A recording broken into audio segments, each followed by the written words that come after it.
miss Christmas. Sabi mo sa tayo mo, don't miss Christmas. Huwag mong i-miss yung Christmas. Amen. A lot of people are asking, paano nga ba i-celebrate yung Pasko? Amen. Magandang tanong yan. Paano nga ba tamang i-celebrate yung Pasko? Ayan. There are a lot of ways to celebrate Christmas. Pwedeng magbakasyon. Lahat ng gusto ng bakasyon, magsabing amen. Yeah. Pwedeng mag-staycation na lang. Amen. As usual, sa bahay. Pwede rin pumunta sa isang lugar na may snow. Pwede. Pwede rin pwedeng kumuha ka ng earphones, tapos lunurin mo yung tenga mo ng Christmas carols. Pwede rin magpaka-bondat ka sa ham. Luti. Pwede rin mag-exchange gift with 1,000 people. You know, you could do all you want. Pwede ka mag-party na mag-party. Pero yun nga, palamuti lang yan. And tonight, we're gonna go back to the real essence of Christmas.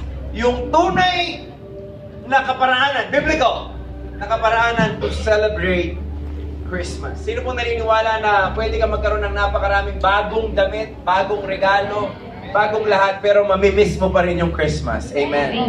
My goal for tonight is to make sure na kahit ano pa yung sitwasyon mo, na kahit ano pa yung sitwasyon ng pamilya mo, na kahit ano pa yung kalagayan ng mga grades mo, we will still celebrate Christmas. Amen.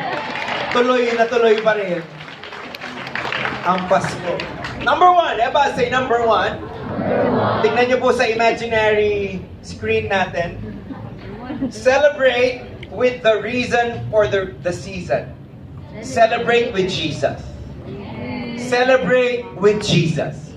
Sabihin mo sa tayo mo, i-celebrate mo kasama si Jesus. Celebrate mo kasama si Jesus. Siyempre, top of the list is Jesus. It is so pointless, hey, listen up. It is so pointless to celebrate Christmas without Christ. Amen. Amen. Amen. It is so pointless to celebrate Christmas without Christ.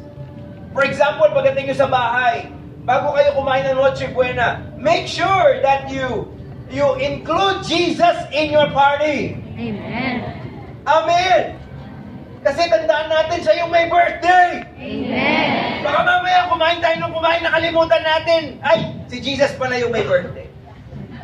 So celebrate the season with Jesus. Are you getting this? Amen. Are you getting this? Amen. I'm praying that as you go about your vacation, as you go about this season na nakapahinga, walang school, wala mo ng trabaho, take time!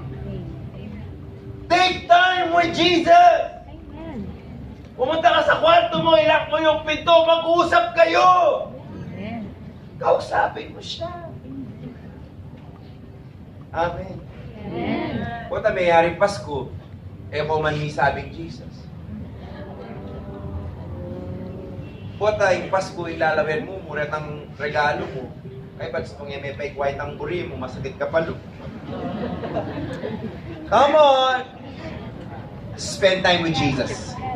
Amen. Pwede bang tayo lahat dito mag-a-agree pagdating ng 24? December 24.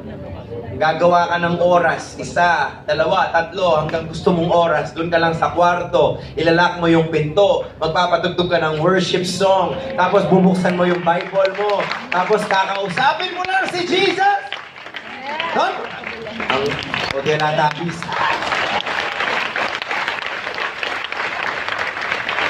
Amen! Para ano pa, bakasyon! Inalaw ni Lord na magbakasyon tayo! Sa school. Para hindi mo muna isipin yung algebra mo. Or yung thesis mo. Ilak mo yung pinto, magpatugtog ka ng worship songs, buksan mo yung Bible, at sabihin mo, Lord, birthday mo to, mag-uusap po tayo, I'm gonna celebrate my Christmas with you. And all those who are with me say amen. Amen. Tandaan niyo po, may CCTV camera ako na nakalagay sa mga kwarto ninyo. Okay, joke lang. Joke lang. Let's be accountable with one another. At the end of the day, I cannot check you out. I mean, how can I do that? There's so many. But at the end of the day, it's between you and God. Sana wag niyong kalimutan, yung mga nasa likod, wag niyong kalimutan to. Bago kayo mabisi sa kakaluto ng kalamay, sino po yung magluluto dito? Yung iba sa inyo, I understand, magluluto, pero please, sana bago mag-25 ng midnight, yung nandun ka sa kwarto mo, kaya mag-moments ka, Lord, happy birthday, Lord! Come on, amen! That's how we celebrate Christmas. It's not about the gifts, it's not about the parties, it's about Jesus! Amen. Amen. Amen. Amen. Amen. Amen. Amen. Lalo na po ngayon, malamig, maginaw, no? Masarap makipag-crash-crash. Aroy? Aroy? Ay, pwede ko ba ito wala to, sir. Pwede ko ba sabihin, no? Lalo na tayong mga young people. O namang bakasyon ganyan eh. Nakarakal ng temptation. Lahat ng boys, magtaas ng kamay. Boys, pag may lumalapit sa inyong mga girls, sabi nyo, sorry. Si Jesus ang Christmas ko. Come on! Girls, lahat ng girls, magtaas ng kamay. Girls. Oo, yan na kanya, nangkarakal magpakyut ka niyan eh. Sabihan mo kahit ang magpakyut ka, sorry. I-Lord in Christmas. I-Lord in Christmas ko. Amen. Amen. The most beautiful gift, listen up. The most beautiful gift that you can give yourself this Christmas is a renewed relationship with God. Yun ang pinakamainam na regalo na pwede mong ibigay sa sarili mo. Yung ma-renew, yung fire, yung passion, yung pag-ibig mo kay Lord. How's your relationship with Christ? Kumusta na ang relasyon mo kay Lord? Siya pa rin ba ang number one sa buhay mo? Siya pa rin ba yung priority sa buhay mo? Kumusta na ang prayer life mo? Kumusta na ang devotional life mo? Kumusta na yung pag-ibig mo kay Lord? This Christmas, 24, bukas 23, invited tayo lahat. Attend tayo ng adore, bukas, no? Tomorrow yan, no? Bring your families. Pagdating ng Monday, 24, yan na, malapit na yung Pasko. Pinita, mag-comments na ka ka, Lord. Lord, sorry po nung making ko kong busy. Lord, sorry po nung inunagay po itang crush ko. Lord, sorry po nung yan ako pumakapag-pray. Come on. The most beautiful gift that you could ever give to yourself this Christmas is a renewed passion, fire, restored relationship with Jesus Christ. And everybody said amen. Luke chapter 10, 13 to 42. Sabi ng Bible, as Jesus and the disciples continued on their way to Jerusalem, they came to a certain village where a woman named Martha, yan ay Martha, may isang babae, niyatang siya pangalan ni Martha, welcomed him into her home. Her sister Mary, yung kapatid ni Martha si Mary, sat at the Lord's feet listening to what he taught. But Martha was distracted by the big dinner she was preparing. Nagluluto siya ng kalamay. Nagluluto siya ng baked mac. Naghuhugas siya ng 100 na plato. Ano yun, Belok? Ano yun? Tapos sabi ni Martha kay Jesus, Lord, bakit yung kapatid ko paupo-upo lang? Ako, busy ako dito. Alam niyo ba walang masama doon sa, syempre maghugas tayo ng plato dapat. Baka naman, ayun na, sabi ng kuya, rugen na ako mo. Pasensya na ka na. Ang sinasabi ko po dito, okay yan, dapat may gawin tayo dahil busy. Pero wag nating kalimutan yung quality time game. Aminan. Sino po dito yung inaamin nila? Medyo naging busy sila for the past couple of months na kailangan nilang bumawi talaga. Come on. Kasi daming activity sa school, no? Pero praise God, may Pasko para bumalik tayo kay Jesus. Celebrate Jesus.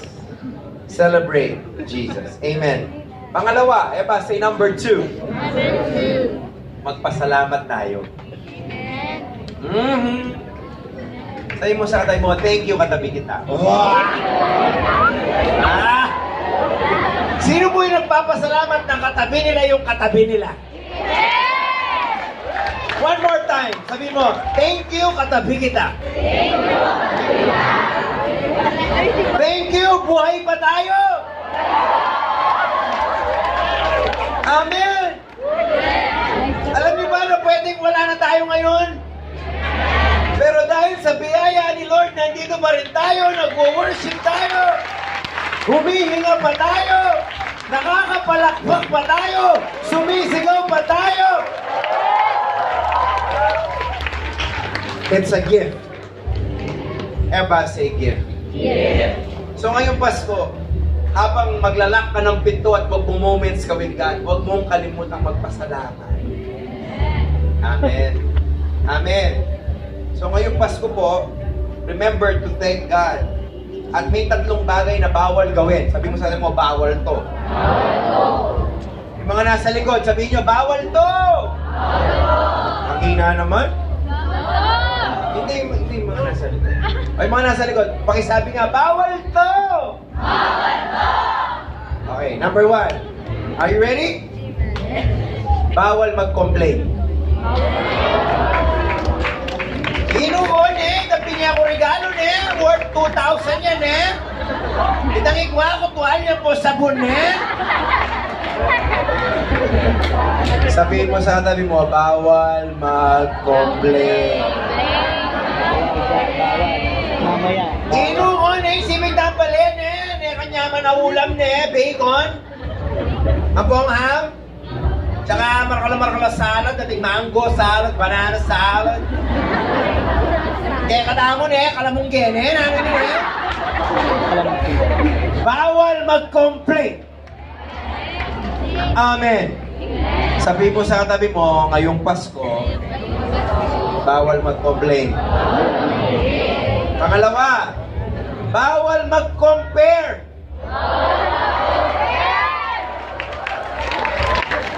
Ba't ganon si ate, yung sa kanyang bago, yung sa akin, luma? Di ba't ganon yung gift ni Bunso? Ang mahal, yung gift ko. Parang, yung recycle lang. Bawal mag-complain. Bawal mag-compare. Let's fill this season up with Thanksgiving. Actually, alam nyo, kagandahan, Kristiyano kayo. Pagdating mo sa bahay, you will set the tone. Halimbawa po, tampanan mo ng kalungkot na kalungkot kayo, bali mo niya. Ma! Ba! Pasko hindi! Rejoice! Amen! Come on! Halimbawa, siyempre may mga kapatid ka pang hindi pa Christian, kaya reklamo ng reklamo. Shhh! Bawal mag-complain. Amen. Halimbawa, yung makasar, balitog ang pong mani. Ay, mga ang hukon pasumpas ko balitog mani. Set the tone, set the tone. Sabihin mo sa mga kapatid mo, magnamubi natin Magnamubi natin Come on! Magnamubi mabiyek Come on! We celebrate Christmas right. We celebrate it with Jesus, and we celebrate it with Thanksgiving. And everybody said amen. Amen. Number 3, ito pa bawal. Bawal na mag-focus dun sa mga nawala na.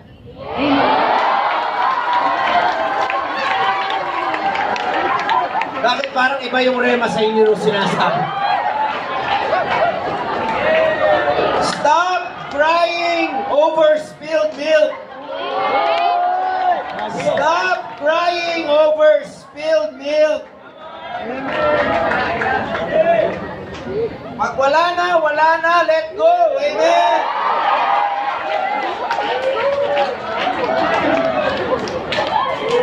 And everybody said amen.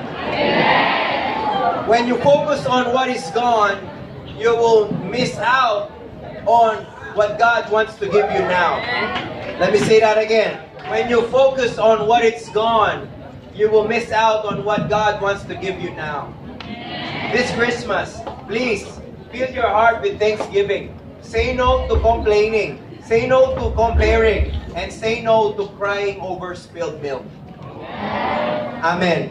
Basta dapat sa pakantayang balebit pa sa salamat. Amen. Come on. Andiyan na yan pa yung regalo mo. Praise God, ating regalo, alang regalo, praise God. Amen. Ating handa, alang handa, praise God. Amen. It's Christmas. Let's fill our homes with thanksgiving. Amen. Kuya Ru, kasi alam niyo sa bahay namin, ako lang mag-isang Christian. Yung mga pamilya ko, hindi pa. Kuya Ru, grabe lang yung kamag-anak ko, grabe nung kareklamo. Set the tone. Amen. Pwede ikaw mag-lead ng prayer. Volunteer! Ay ba, mag-pray ka makanini, Lord, salamat po. Ating kaya kung mani ang bomba nito. Come on. Set the tone. Set the tone. Be the salt and light to your homes. Are you getting this? Set the tone. Hindi importante kung isa, dalawa lang kayong Christian sa bahay. You set the tone. Kung halimbawa, paano naman magreklamo na lang, hep, hep, hep, hep. Hooray.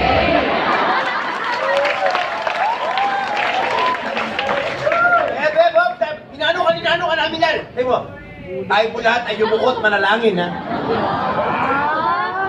Lord, in the name of Jesus, emi ako buring spirit na ning complaining and balengay ni. Lord, deta kung nga ganang makomplain, Lord, pigilan niyo po rin, di lada, Lord, in Jesus' name. Bakit yung kanta rin tao? No, just kidding. What am I saying? Set the tone. Set the tone. When you go home, when you go back to your families, set the tone. Magtakala kanta, nano ka? Ninano ka? Balito kang pong maninat, pasalamat ka na nating pera. Sabihan mo kanta, in Jesus. That's our job. That's our job. That's our job. We set the tone. When you go back to your homes, make sure that your home, your family, will celebrate really what it means to have Christmas. Celebrate it with Jesus. Number 2, celebrate it with Thanksgiving. Amen? Amen? Amen? Amen? Amen? Let ang may complain. Bahala kayo, lalawin ako, Lord. Amen? Amen. Let's remind ourselves. Amen. Huwag nang matraffic na. O yan, pumunta na ba kayo ng mall? May tao, no? Luko, nila ka naman tao dyan! Number 1, celebrate it with Jesus. Number 2, celebrate it with Thanksgiving. Number 3, celebrate love. Ngayong Pasko, please, huwag natin kalimutan that it's time to say sorry. Sabi mo sa tayo mo, sorry katabi kita.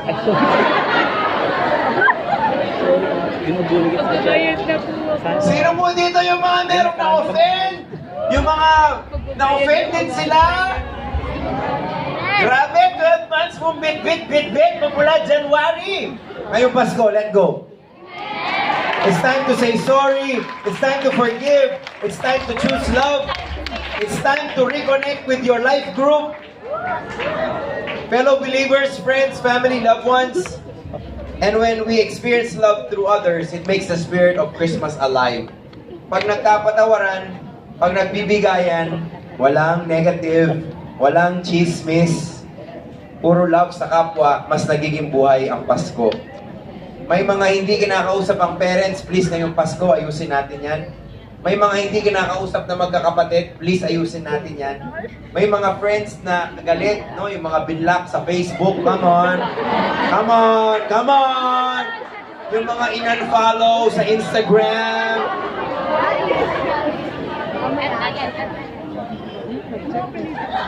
Amen.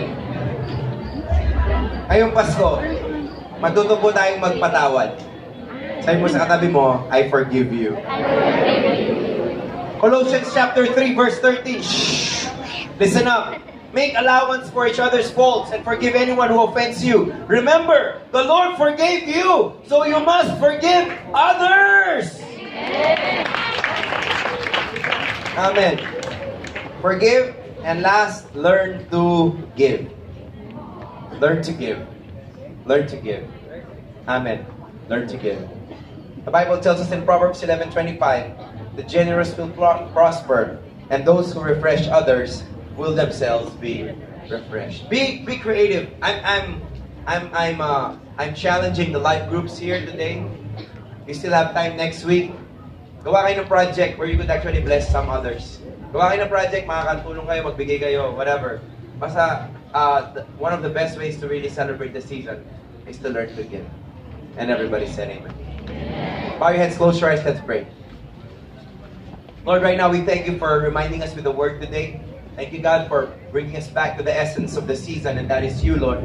So God, paalala niyo, Holy Spirit, dalangin ko po, nakausapin niyo po ang bawat isa pagdating ng December 24, Lord. Bago po mag-December 25, meron kaming moment with you, Lord. Na talagang, Lord, kakausapin po namin kayo, kukumustahin po namin yung relasyon namin sa inyo. And God, we're just gonna go back to the most important relationship in our lives, and that is our relationship with you. So God, bless these moments, Lord. Bless you po yung moment na yun, Panginoon, na makakausap po namin kayo in a very, very serious way, Lord. That we're gonna assess our relationship with you. That we're gonna go back to you, our number one priority, our most important relationship. Lord, dalangin ko rin po na ngayong Pasko, walang magko-complain. Lord, wala pong magrereklamo, walang magko-compare, at walang magka-cry over spilled milk. But God, our hearts will be filled with thanksgiving, Lord. Yes, Lord. Napakabuti po ninyo, Panginoon, buong taon, Lord. You sustained us with your grace. You sustained us with your provision. You sustained us with your love. So, Panginoon, I know, God, that you are blessed, Lord, sa mga puso na nagpapasalamat. Ultimately, God, lastly, we also pray, Lord, that you bless us, Lord, with the grace to celebrate love. Ngayong Pasko, hihingi kami ng tawad sa mga dapat hingan ng tawad. Magpapatawad kami sa mga dapat patawarin, Panginoon. Sa lahat, Panginoon, yung mga naka-offend sa amin. And as we celebrate you, Lord, may your love spread in our homes, in our families, in our life groups, in our congregation, Lord, and even, Lord, sana buong bansa, buong mundo, magmahalan. Lord, salamat po. Salamat po sa oras na ito, God. Salamat po, Panginoon. While all heads are bowed and all eyes are closed, we just want to give some opportunity sa mga friends namin na pumunta for the first time. You know, the best gift that you could give to Jesus is your life surrendered to Him. So ngayong oras na ito, nag-iisip ka, ano nga ba yung magandang regalo kay Lord? Ito na yun. Ang pinakamagandang regalo ay yung isuko mo ang buhay sa Kanya. So just in case you want to surrender your life to Jesus today, I want you to raise your right hand and we will pray for you. Salamat po sa mga kamay na yan. Sa lahat mo na nagtaas ng kamay, sabihin mo ganitong panalangin. Sabihin mo, Jesus, I give you my life. I give you my heart. I give you my everything. I'm opening my heart. I am welcoming into my life.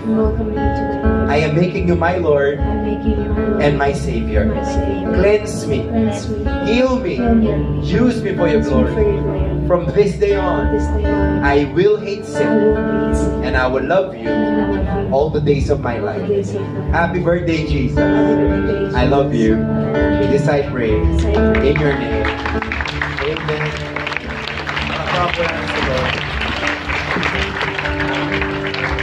Can we all stand? Can we all stand?